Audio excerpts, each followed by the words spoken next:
Welcome to Pindar Poetry. We hope you learned something new. In this video, I will show how to change a Volkswagen Jetta tire, easy method.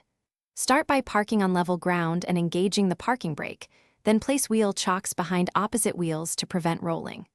Locate your spare, jack, and lug, wrench inside the trunk or under the cargo area while keeping both hands free. Always loosen lug nuts 1/2 turn before lifting the car so the wheel turns more easily when off the ground. Place the jack under the reinforced lift point near the wheel hub and make sure it sits flat on the ground before you begin. Slowly raise the car until the flat tire is about 3 to 4 inches off the ground and stable. Finish removing lug nuts and slide the wheel straight off the studs, then set the flat tire aside so you have clear access to fit the spare. Align the spare tire with the wheel studs and push it onto the hub, making sure it seats fully and evenly.